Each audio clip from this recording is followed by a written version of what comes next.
Welcome into the Fantasy Guides podcast. My name is Andrew Toyser, and I am joined today by Fantasy Guides contributor and spreadsheet wizard freak in the Google Sheets, AJ Cleaver. AJ, welcome back. How are we doing? Feeling good. It's weird to think that we've already had 10 weeks of football. It's just you and me tonight. Steve's letting the kids roam free, so I guess we should try to be on our best behavior with him gone. But it should be a fun night tonight. No one knows what I'm going to say ever or what fun facts are going to come out. And while Steve is away, the kids will play. And that's what we're going to do is play around, mess around, and talk about every single Week 11 matchup, all of the starts and sits, everything you need to know.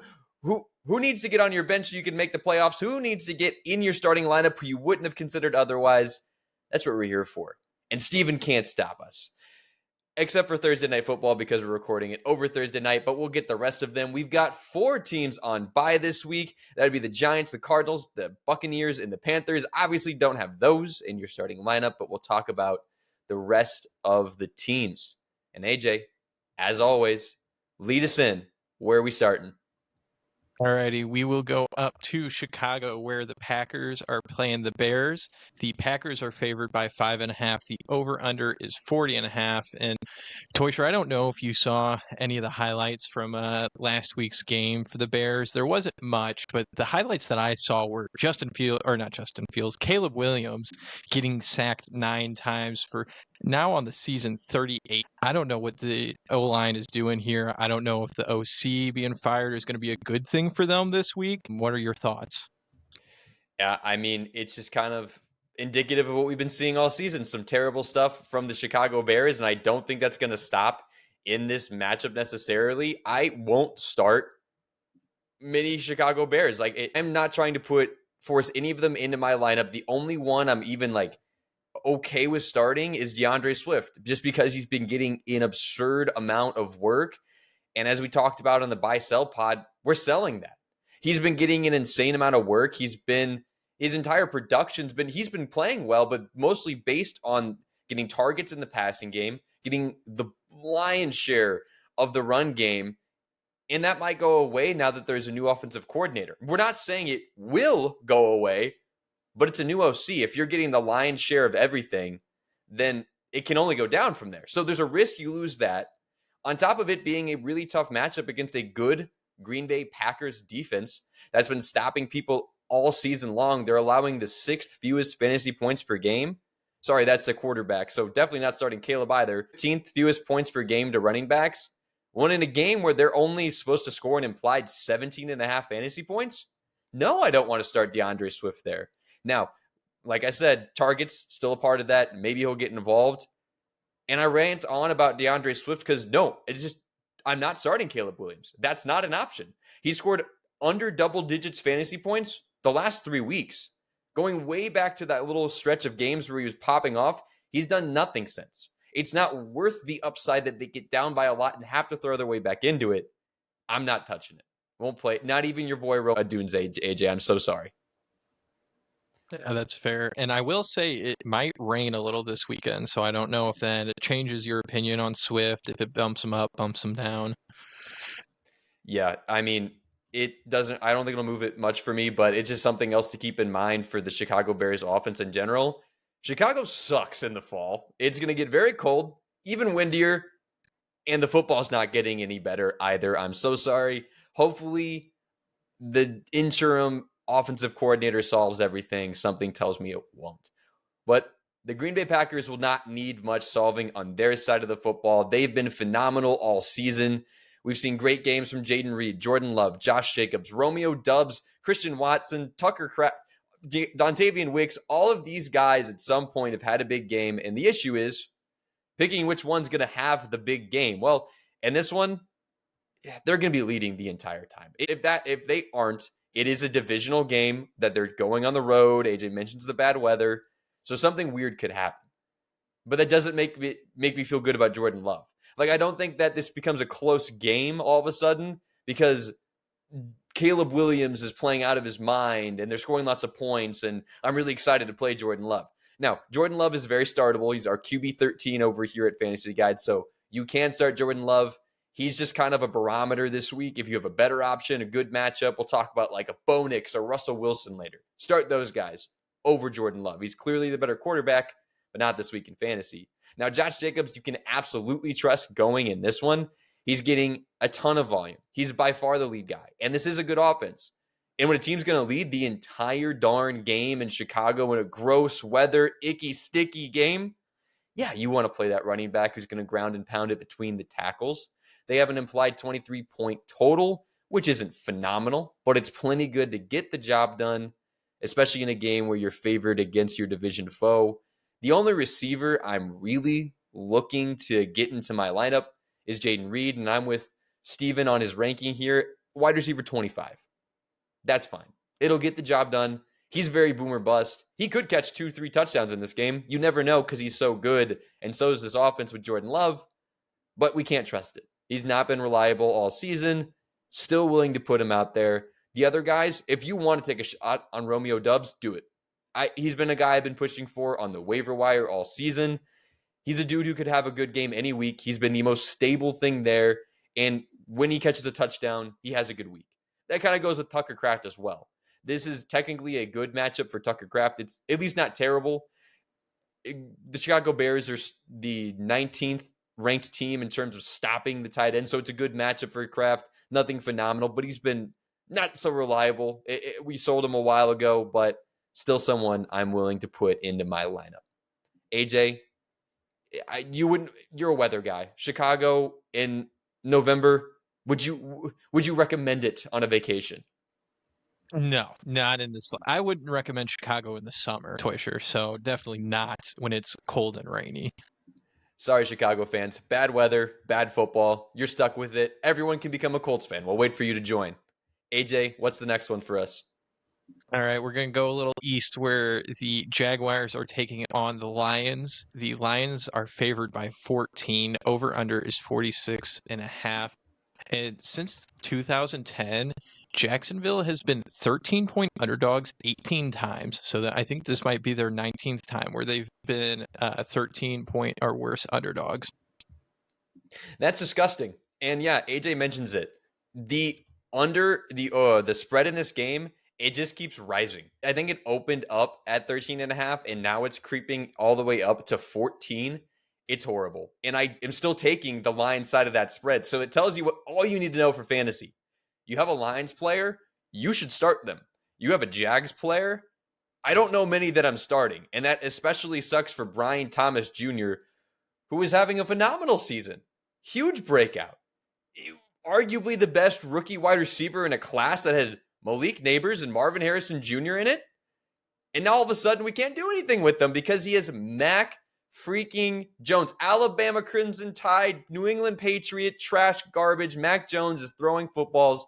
I'm hearing folks say, oh, it can't be that much worse than Trevor Lawrence. Yes, please go watch football. It can be worse than Trevor Lawrence, and it was last time we saw him on the field. He had 111 passing yards in that game, and yes, that was a good Vikings defense, but this Lions defense has been pretty darn good all season.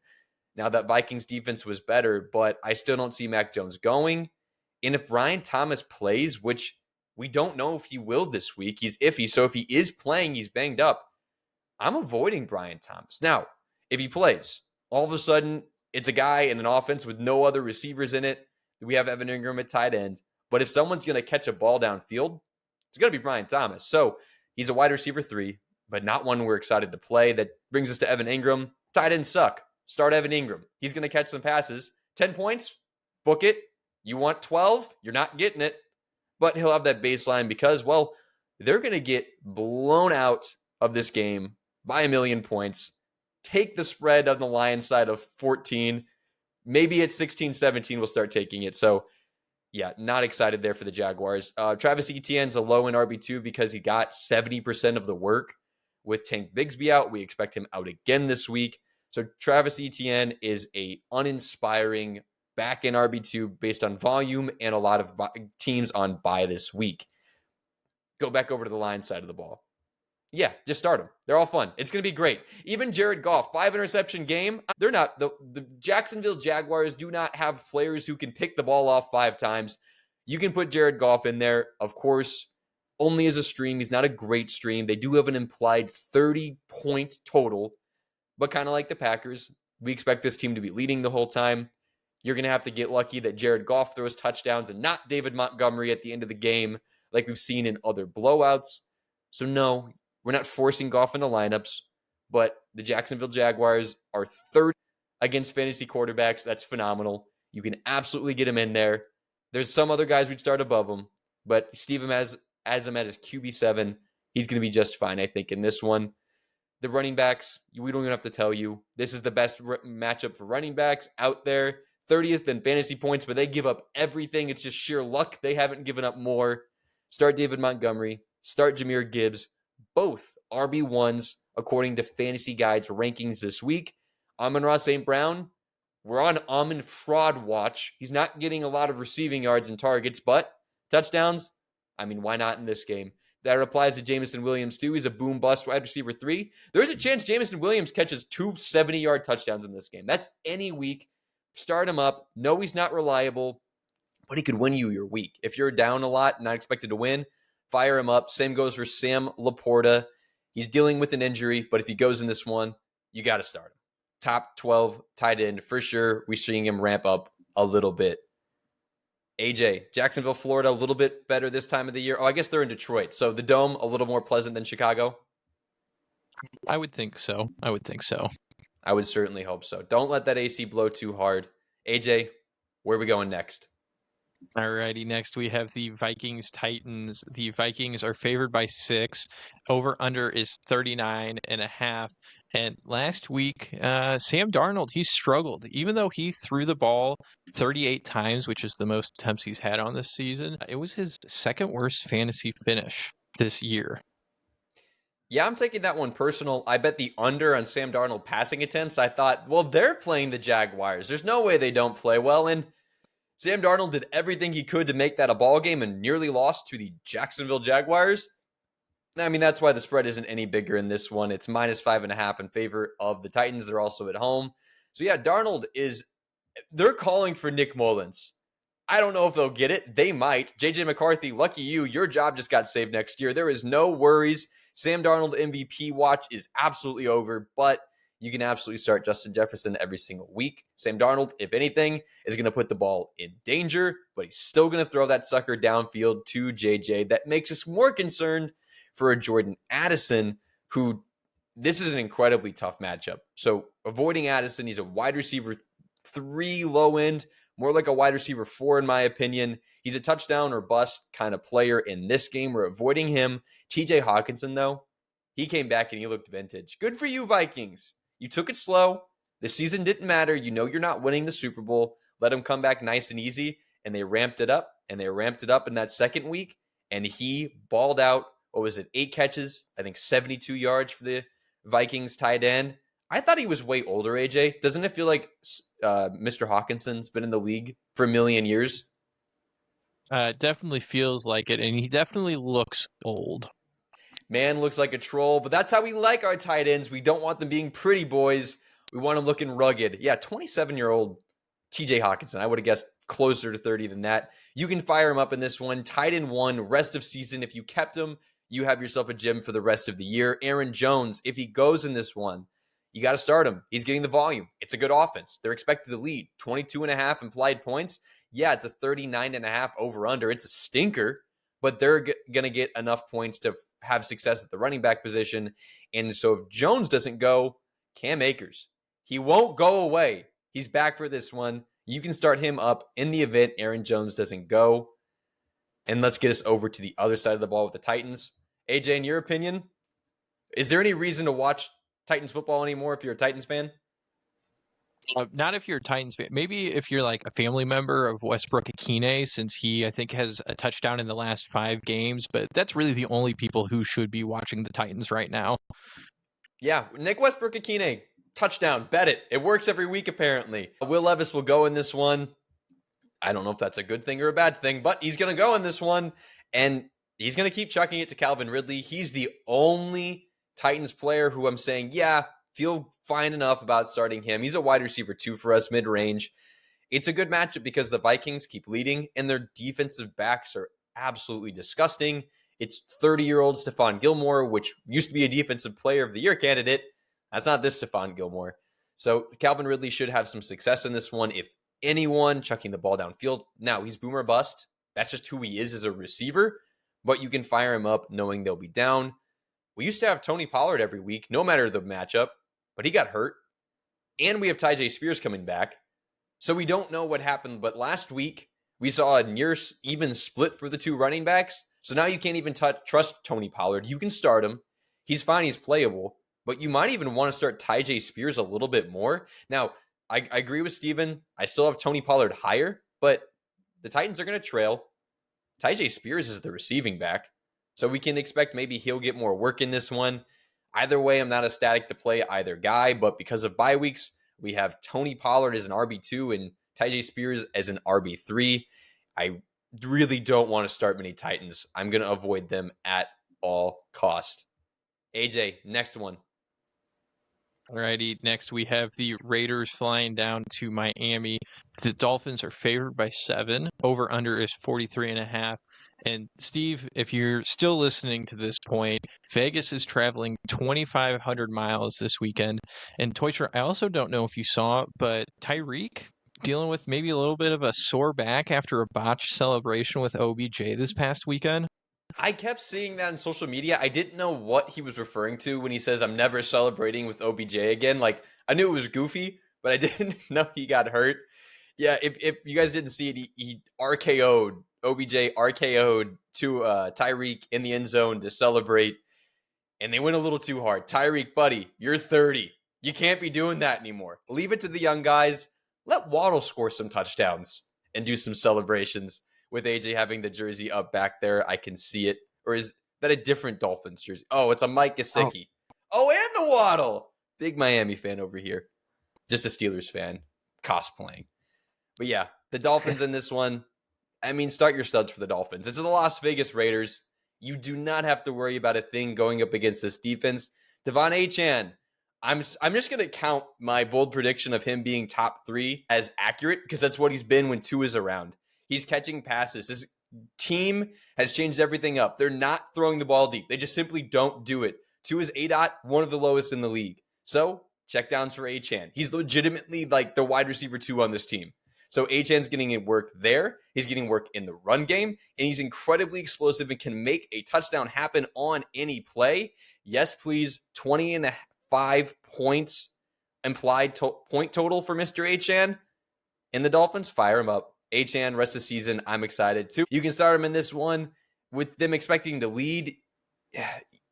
Maybe they get the early passing touchdowns. I don't love it. It's a fine matchup. You can start him mid-range QB2 in that one. Tyreek Hill, it's getting bleak. It's getting really ugly for Mr. Tyreek Hill. He's not been consistent ever since, even with Tua coming back. I mean, these last couple of games, he's had 4 targets, 5 targets. That's just what we're getting out of him now. Maybe something changes. I don't think that back injury is going to help. Jalen Waddle, it's not just an age thing. Tyreek's old now. He's terrible. I think he is aging, but Jalen Waddle's not getting work either because it's just not what they want to do. Instead, Mike McDaniel definitely called up his good buddy Arthur Smith and said, hey, man, this Jonnu Smith dude's the GOAT because he's been absolutely feeding Jonnu Smith these last few weeks, and you can fire up Jonnu Smith in this one as a tight end 1 because why not? It's 2024. Anything goes. Jonnu's had 7 targets, 6 targets, 6 targets, 4 targets in his last 4 games. That's great for tight end standards, and the Raiders stink at stopping the tight end. Fire up Jonnu. Running back position continued, though. I should mention Raheem Mostert looks like he's lost the RB2 job in this Dolphins lineup. It has gone to Jalen Wright as the secondary guy to get carries. Raheem Mostert's getting some passing down work. Hands off of both of those. If you want a long shot DFS play, throw some Jalen Wright up there. Hopefully they get up by a lot because the Dolphins defense ain't bad. But other than that, I don't want to touch those running backs. So that takes us to the Raiders side of the ball. Well, there's a man named Brock Bowers, and he's a bad man. He's a bad man, and he's getting Gardner Minshew back to throw him the football, and that's exactly what this offense will do. So fire up your Brock Bowers. Dynasty owners, be ecstatic. Don't have to tell you much more about Bowers, but Jacoby Myers actually is an interesting start in this one. Steven notes it too. He's a wide receiver 2, is Mr. Jacoby Myers. Ever since Devontae got out of town, Jacoby Myers is a good wide receiver. That's not new, but he's getting a lot of work. Last time we saw him, 105 yards against the Cincinnati Bengals. And he had 17 fantasy points the week prior against the Kansas City Chiefs. The other team's going to score. Their defense is bad. They have to throw the ball, and it won't all go to Bowers. Myers is solidly a wide receiver 2/3 rest of the season, and you can start him in this one. Raiders running backs. No, thank you. AJ, next matchup. Next, we have the Rams going to New England, where the Rams are favored by 5. The over-under is 43.5. And Toysher, with how busy I've been kind of the last few weeks, it's been tough for me to, well, I mean, it's also New England, so they're not on red zone much. But I haven't been keeping up with Drake May. But in 3 of the 4 games where he's actually played the entire game, he's been throwing it a lot. In 3 of those games, he's thrown it 33 times or more. And last week was the lowest with 25, but they were playing ahead. Yeah, I mean, that's just weird. What they're playing ahead? That's strange. But I love it. Let the young man throw the football. Why hand it to Ramondre Stevenson when you can watch Drake May play football? And look at the rushing yards. Since he's began starting, 38 rushing yards, 18, 46, 95. Down last week, 24. You can blame me. I bet his over on rushing yards because I thought the Bears would do something, but they didn't. But in this one, the Rams offense will do something. The Patriots defense is just hot garbage. Throw it away, set it on fire. Patriots, fire Gerard Mayer. I don't care. Do everything you can to make Drake May a great fantasy quarterback, and they keep doing it. Drake May, I think, is a great underrated play in this one. He'll be under duress, but what that means is that he's going to start running the football. That's what happened when he played a good Tennessee Titans defense back in week 9. He ran, and he ran. Drake May is sneaky streaming option. If you picked him up, we were bullish on the waiver wire. Be happy you have him. Ramondre Stevenson, he's getting work. If they're going to score a touchdown and it's not run in by Drake May, it's probably a touchdown to Ramondre Stevenson. He's getting a ton of work. He's fully grabbed the starting job back, the lion's share of everything, because they watched Antonio Gibson play football, and that's all you had to do to stop giving him the football. Ramondre Stevenson is a low-end RB2 in this one, in a Rams team that hasn't been phenomenal at stopping the run. It's just a very average matchup. You can start him. Hopefully he catches some passes as well. Hunter Henry, he's been phenomenal ever since Mr. Drake May is coming to town. Maybe phenomenal is a little overselling it, but Hunter Henry's been very consistent for tight end standards. He had a bad game last week against the Bears, but then had 12 points, 9 points, 17 points, 13 points before that. You can start Hunter Henry in your tight end spot rest of the season. Weirdly, no wide receivers to note in New England, except for one Mr. Kayshon Boutte. Keep an eye out. Don't play him, but keep an eye out. Going over to the Rams side of the ball, there's just some great football players on this side, and there's not many other ones you have to even consider. Kyren Williams, yes, incredible smash matchup, 24 implied points. Supposed to win this game. It is a road game. We don't love that as much, but fire up Kyren. Do not fear the bad couple of weeks. He just hasn't scored a touchdown. You're fine with it. Fire up Kyren. Stafford, you can start him. You saw what could happen, though, in games where he isn't throwing enough passing touchdowns. He has no rushing floor to help you out at all. He is a streamable quarterback this week, but not one I'm necessarily excited to play. And going over to the wide receivers, Puka Nacua, Cooper Kupp. Of course, you're starting both of them. This is not your dad's Bill Belichick New England defense. You're going to be able to pass against them all game as much as you want. Steven and I both agree. Wide receiver ones, both of them this week. Insane volume and productivity. Make sure you're adding Blake Corum out there on your waiver wire. If you have an extra spot and you're like, I don't know what to do with it, add you a Blake Corum and see if he'll get some play time. And no, don't chase Demarcus Robinson. Just don't do it. AJ, next matchup. You might want to reconsider after I tell you what that matchup is, where we are going down to New Orleans, where the Browns are taking on the Saints. The Saints are favored by 1. Over-under is 44.5, which seems a little high. And Toysher, do the Saints just not know how to play football? Because they just have been losing. They fire their head coach. Probably could have been going for the first pick of the draft this year, but they decided to go on and win last week. Saints fans, you're welcome. You got to win. The Rizzler. came out there. Coach Rizzy, that is actually his name. Coach Rizzy came out there and looked all sorts of New Jersey, which is where he's from, and he's exciting. But hey, man, this is a Jameis Winston revenge game, and the Saints side of it is where we will start. Alvin Kamara, how can't you start him? An absurd amount of work in every single game. It is underrated how incredible Kamara has just been playing, but also I don't know how he hasn't just spontaneously combusted with how many touches he's getting. It's stupid. He's 29. No one talks about his age, but he's gotten 23 touches, 38 touches. I thought I misadded 38 touches in the game before that, 21 touches, 14 in 1 week, but then right back up to 20 plus in almost every other game. You have to start him. Don't watch the football game. Do not do that to yourself. Do not own Alvin Kamara in fantasy, then watch him play football. You're going to hate yourself because it won't be pretty, but he will get the job done. Insane receiving work. You can fire him up. I'm not playing the Marquez Valdez-Scantling game. He just randomly is going to do this. A massive game last week. Do not start him unless you're really feeling yourself. I don't know. If you have the hot hand, ride it high, but no, do not start Marquez Valdez-Scantling. Derek Carr against a good Cleveland defense. It's not been phenomenal this year, but it's still talented. You can't start him. He has no one to throw to, but you can start Mr. Taysom Hill. Steven has him ranked as the tight end 11 on the week. He played 60% of the snaps last week. He's going to get around 10 touches via receptions and rushing attempts. And if they get near the end zone, he's probably going to get the ball, either him or Kamara. So Taysom Hill is startable. But outside of that, I'm not starting Jawan Johnson, not Foster Moreau, not MVS. Just get out of there. Kamara, Hill, everyone else. Absolutely not. No, thank you. Going to the Cleveland side of the ball, the resurgence. No, AJ, you don't want to go to the Cleveland side of the ball. No, thank you. I have to write those like Monday morning thoughts after every week, and I couldn't tell you the last time I said something positive about Cleveland.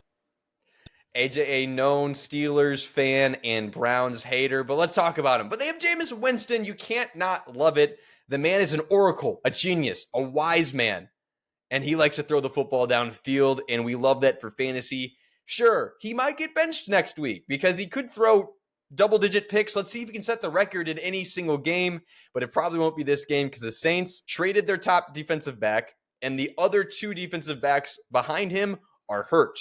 There is no one here. They weren't that great before, and now they're even more hurt and decimated. Jameis Winston, I'm not necessarily wanting to start him. If you want a crazy DFS play, do it. Have fun. Start Jameis. It could happen. This is a terrible Saints defense. The guy we're really excited about, though, because of Jameis, is Cedric Tillman. He's been absolutely owning everything in Cleveland ever since that Amari Cooper guy got out of the way. Great receiver, but now it's Cedric Tillman's wide receiver room, and you just go in the sleeper app, you pull up the box score, it is just green everywhere. He had 18 fantasy points in week 7, 28 in week 8, and 19 and a half in week 9. He's got 3 touchdowns in that span. He's nearing must-start territory if he has another good game because Jameis is doing what he did for Mike Evans and Chris Godwin years ago. He's the wide receiver 21 for us this week. Cedric Tillman, unless you've got a stud who you really trust, you should get him in your lineup. Same with David Njoku. He's a top 5 tight end for us this week. He's been getting tons and tons of volume, as you might imagine, with Jameis Winston. So you can absolutely start David Njoku every week. I don't think that was much of a question. And yeah, you can start Nick Chubb this week. We've been seeing him ramp up in terms of his usage and coming off of that injury, adding the bye week as another week of rest. He got 11 carries, 16 carries, 15 carries. He didn't do much with them, but he was playing Baltimore and the Chargers in the games where he actually got a lot of work. The Saints defense is terrible. It's allowing a fair amount of yards. It started off the year better, so it's kind of swaying these points a lot. But you can absolutely start Nick Chubb. They're allowing they're 29th against running back fantasy points. It's a top 3 matchup for running backs. Don't force him in, but if you want a feel-good story, you can absolutely start Nick Chubb this week as a low-end RB2, borderline RB2, kind of more of an RB3, but you can get him in there. Jerry Jeudy, chase points, sure. They're going to throw the ball downfield. Jeudy might catch a touchdown in this one. He's a low-end wide receiver 3, not trustworthy at all. You can even start Elijah Moore if you wake up on Sunday and you see that you have an inactive you didn't expect. Elijah Moore is even an option in this one.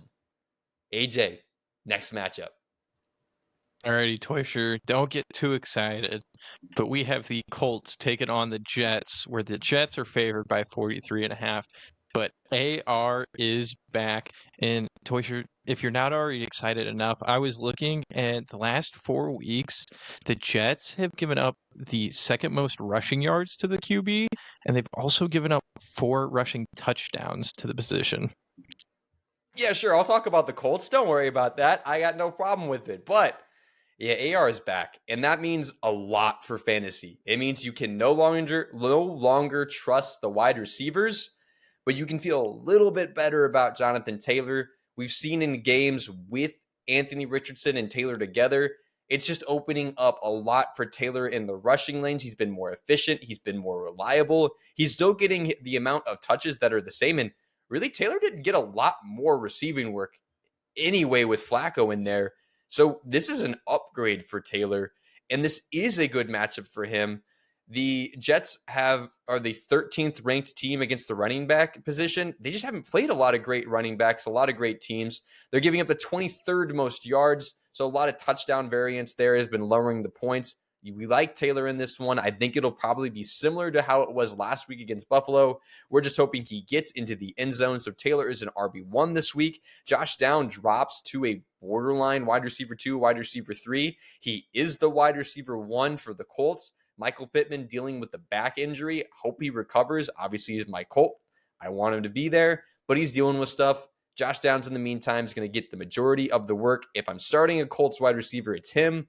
But I'm not necessarily trying to jam any of them in there. No, don't chase Alec Pierce. Adonai Mitchell, great story, great player.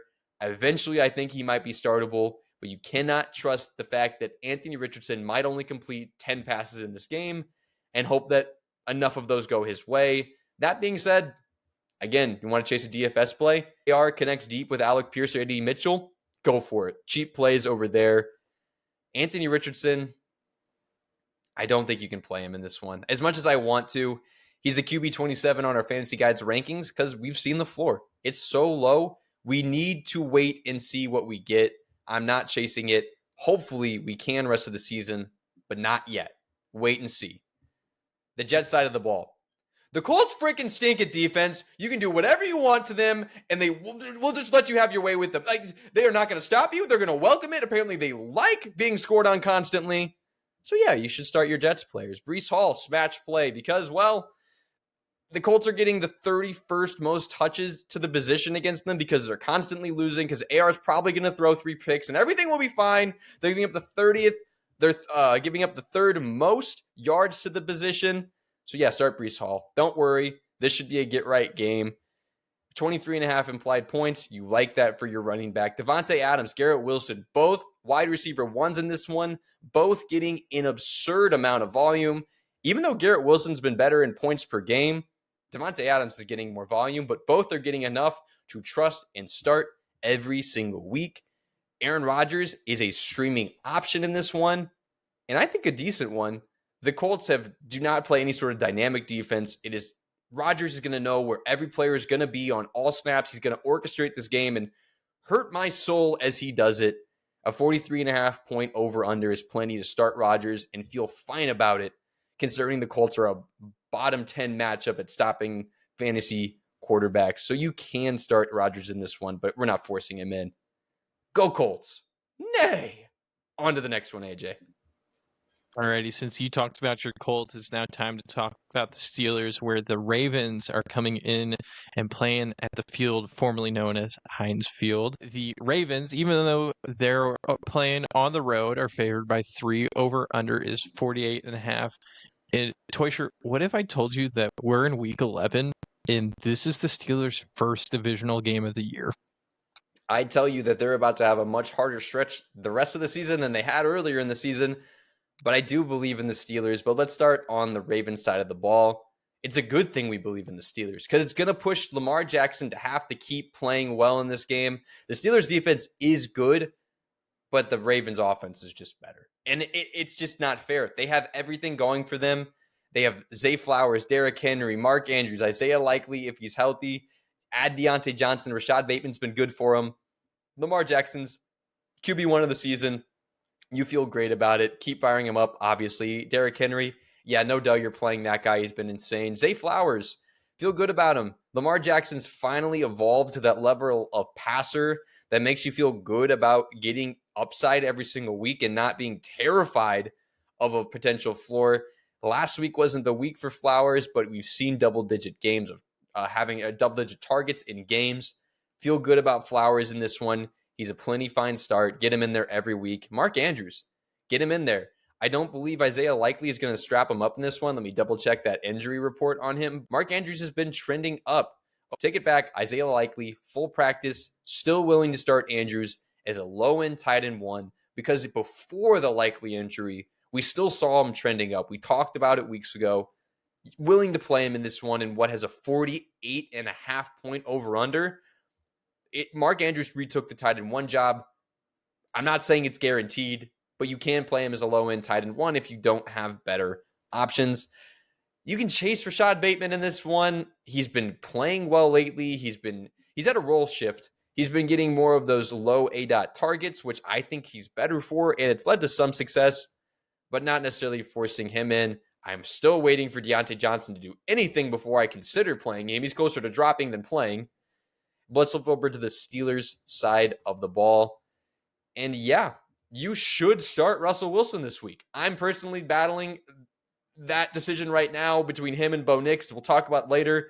But Russell Wilson, this is the second best matchup for fantasy quarterbacks because the Ravens DBs are absolutely hot trash garbage.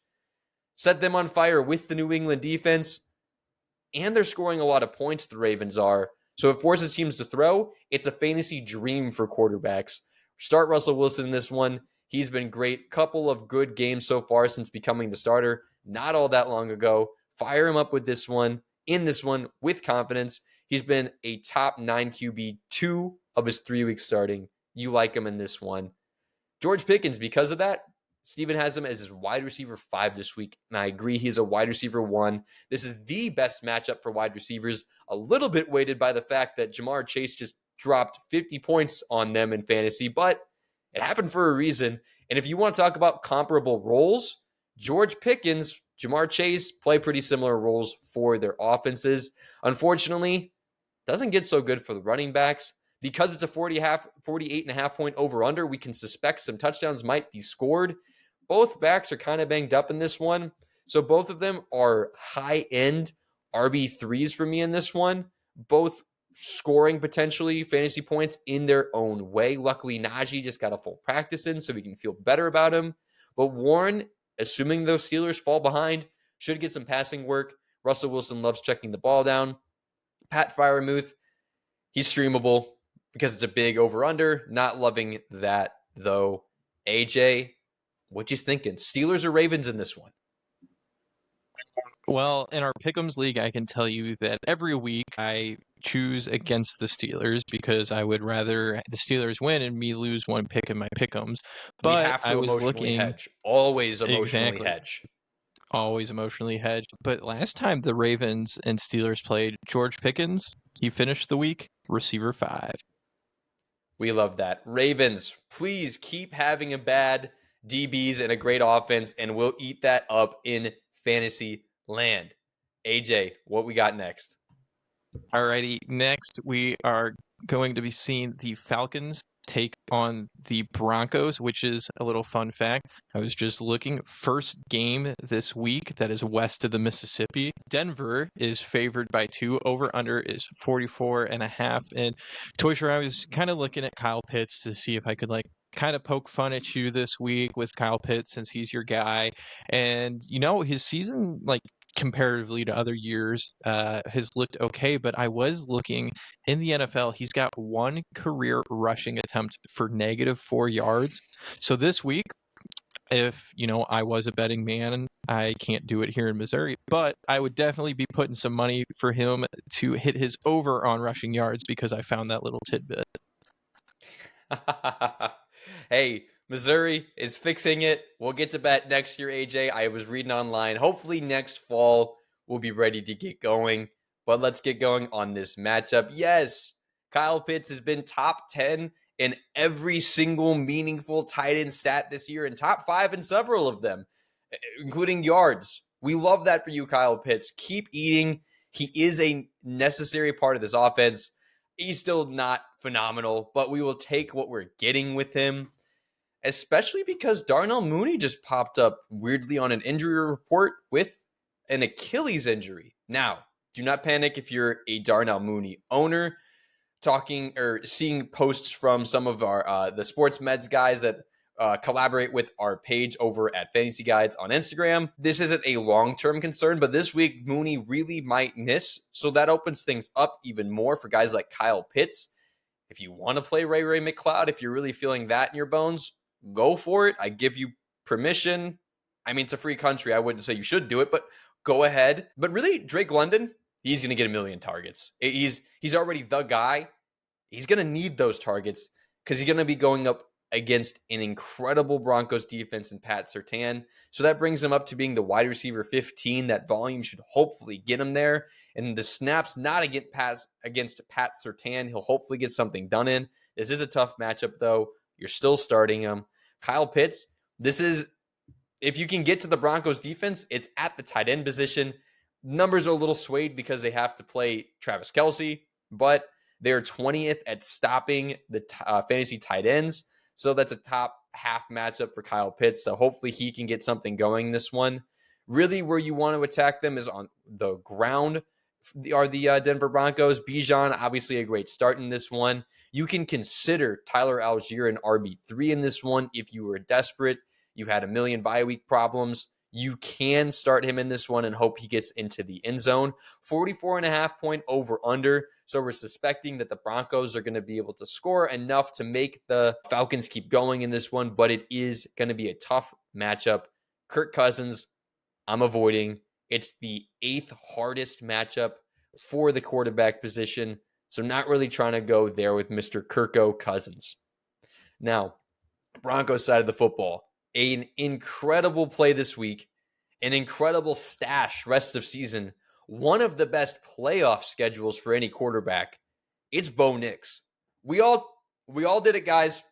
We all talked trash on Bo Nix being taken with what it was, the 12th overall pick or whatever it was, but they might have made the right choice, and we have to admit it, because Bo Nix, he's looked good. He's leading this team probably to the playoffs in what's a good AFC, and he's a good matchup in this one. With a 23.5 implied points going his way, you can absolutely start Bo Nix in this one. He's getting it done through the air, on the ground, even without phenomenal weapons. I'm tossing up Russell Wilson versus Bo Nix, like I said, and I'm starting Bo Nix. That rushing floor has been phenomenal, and hopefully there's passing upside against a Falcons defense that's only averaged 1 sack per game. So absolutely feeling fine for Mr. Bo in this one. He's a great matchup, QB1. A lot of guys I'd start him over. Cortland Sutton, accordingly, also a good matchup. Might be a little bit of Steven bias. He has him as his wide receiver 16 this week, but it also might be warranted. The Falcons are a top 7 matchup for wide receivers, and Cortland Sutton, because Bo Nix is playing well, is getting tons of volume and lots of production. Last 3 games, 100 yards, 122 yards, 70 yards. Good fantasy weeks and back-to-back-to-back games, and multiple double-digit weeks before that. You can trust Cortland Sutton in this one. Now, running back positions where we get sketchy. AJ, Jacob is running victory laps on us already with Audric Estime. We already saw it. But Javonte Williams lost his job. We saw it last week. Now, there's this much of a chance there was an injury we don't know about, and Sean Payton's a jerk and is hiding it from us. But it looks like Audric Estime is the starting running back for the Denver Broncos. And that's a really good matchup this week against the Atlanta Falcons, especially in a game that they're favored in. You can start Audric Estime as a RB3 this week. If you have, let's say, one of the guys on a bye, you had Tyrone Tracy, you had James Conner, you had Bucky Irving or Rashad White or Chuba Hubbard. Yeah, bye week suck this week. you can start Audric Estime in replacement of them and hope that you get a floor at least. He got 60+% of the rushing attempts. He's not the passing down back, but if someone's going to get a touchdown on the ground, it's going to be the massive Audric Estime. Watch him out there on Sunday. He's built like a Lego man, but with toothpicks for legs, very top heavy. If he doesn't fall over before the end zone, he'll probably fall over in the end zone. I feel good starting Audric Estime this week. Good sicko start. AJ, next one. Alrighty, next we have the Seahawks taking on the 49ers. 49ers are favored by 6.5. Over under is 48.5. And from 2010 to 2019, there were 40 quarterbacks drafted in the first two rounds. Of these 40 quarterbacks, 28 were considered bust, which is just a scary thought to begin with. But of those 28, Mr. Geno Smith is the only one that has been considered a bust after his draft, but managed to kind of have some longevity to his career. I'm a huge Geno guy. He's good at football. No one watches them, though, because they've not been great, and they're up in the Northwest.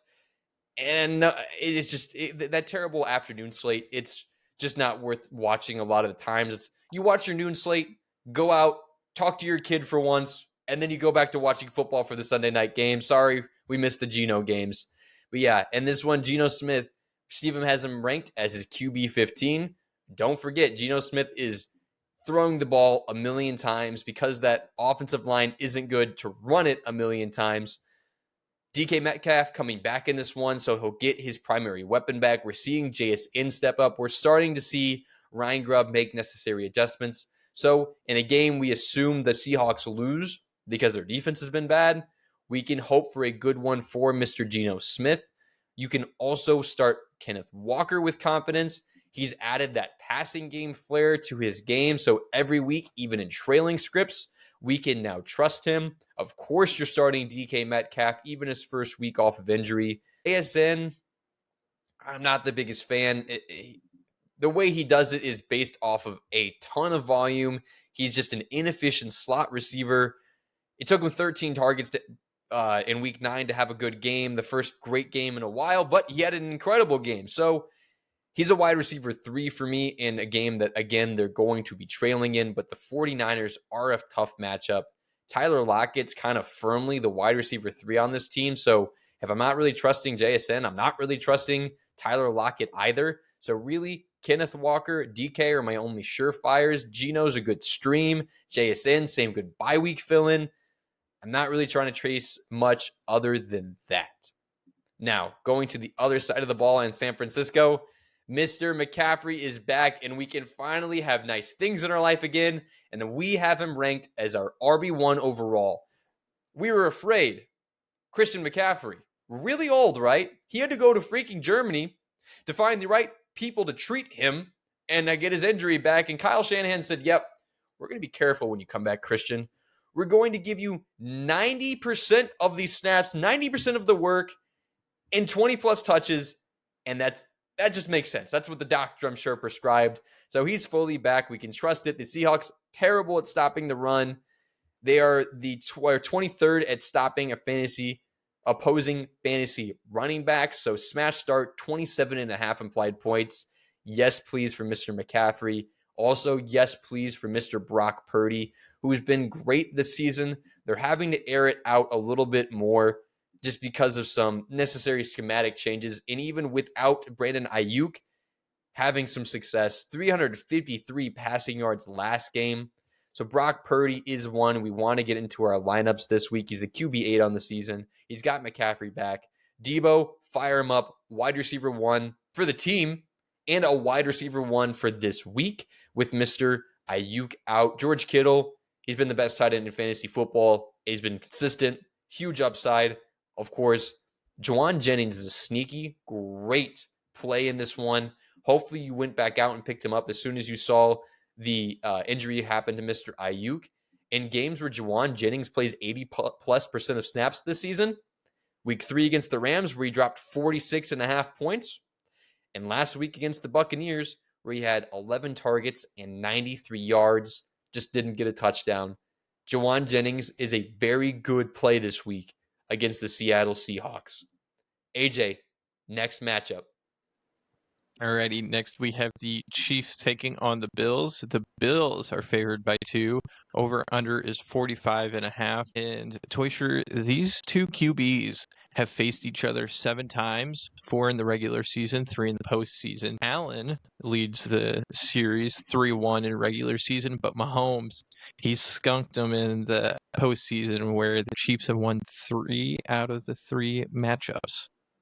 For some reason, it just makes sense. It's just Allen's the great regular season quarterback, and Mahomes is the GOAT everywhere. And of course, it's going to apply to the playoffs. And fantasy this week, I'm hoping that it becomes a shootout. I'm taking the under in that 46.5. This is two good defenses, two great quarterbacks, but two really good defenses that have been playing well all season. That being said, Patrick Mahomes, with getting D-Hop back, with the team looking finally viable in the passing game, you can start him as a low-end QB1. I'm playing Bo Nix over him, though. I'm playing Russell Wilson over him, but you can still have some confidence in him. Travis Kelce, finally kind of getting a ton of volume. They're revving him up. D-Hop takes some pressure off of him, so it's going to make them keep playing well. Kareem Hunt is getting the most touches per game out of any running back in the NFL, and this is a great matchup for fantasy running backs. This is the second best matchup in the NFL for fantasy running backs. So yes, you want to start him. He gets the volume. It's a great matchup. 22 implied points. It should get the job done there. DeAndre Hopkins, start him each and every single week. He's getting the volume. Patrick Mahomes trusts him. And each and every week, that bond should keep getting better. Low end, wide receiver 2 in this one. I'm not touching Xavier Worthy with a 10-foot pole. You just never know when to play him. And that's probably where it wraps up for the Chiefs. Going over to the Bills side of the ball, it's just unfortunate all the injuries we're getting over there. We were finally seeing some great stuff with Keon Coleman. Amari Cooper came over and promptly had himself a nice little injury. So we haven't really seen the full experience yet. But hopefully Cooper is back in this one, got a limited practice in. If he goes, I think he's a wide receiver 2 in this one. Steven disagrees, has him as a wide receiver 3. But he'll be necessary. I think he'll get the ball. Khalil Shakir, though, if Cooper's getting the attention, Khalil Shakir should get some more going there in a game that should be close. So you can fire him up as a wide receiver 3 if needed. James Cook, downgrade. This is the hardest matchup in fantasy football for running backs. They have implied 24.5 points. Maybe he saves you with a touchdown. He's definitely not a bench. But the RB18 on the season is lower than he's normally at, normally more that RB1 range. Hopefully he gets more involved in the passing game to kind of save some of that in this one. But lower your expectations. We're not chasing the DFS play there. Dawson Knox. The Chiefs don't care about stopping tight ends. It's the second best matchup in fantasy football. So you can stream Dawson Knox this week. I'm not sure what he costs in DFS, but that's probably where I'm particularly targeting him. If you're desperate, if you had bye week issues, you can play Dawson Knox this week against the Chiefs. No other receivers, though, for the Buffalo Bills. Sorry, Matt Collins. Love the no shoes on the feet policy. Love the TikToks. Not starting you. AJ, we got another good matchup. What's the next one? Yeah, this is one I'm excited to watch. We have the Bengals going out to LA to take on the Chargers. The Chargers are favored by 1.5. Over under is 47.5. The Bengals are flying 1,900 miles to get out to LA. And even though they've been in the league for a little bit, Joe Burrow and Justin Herbert have only played each other once, with Justin Herbert winning that game. That's crazy. I just would have expected they ran into each other. Both AFC teams. I guess both teams haven't had incredible success getting to the playoffs, so it makes some sense. In this one, Justin Herbert, we're seeing a shift in usage for the Los Angeles Chargers offense. So yeah, we can get going with starting him, I think, almost weekly in fantasy football. Going back just 3 weeks, he's had 24 points, 19 points, and 19 points. And those weren't exactly shootouts he had to play in. For instance, last week against Tennessee, he got it done on the ground. 30 rushing yards and a rushing touchdown. That's not as reliable. He only had 18 rushing or passing attempts. But against the Cincinnati Bengals, gonna guess he's gonna throw it a little bit more. He is a QB1 this week. Steven has him ahead of guys like Bo Nix, like Patrick Mahomes, in a good spot in this one. The Cincinnati Bengals are 28th against opposing fantasy quarterbacks, a 24.5 point total, a 47.5 over under. Yes, you can put Herbert in this one.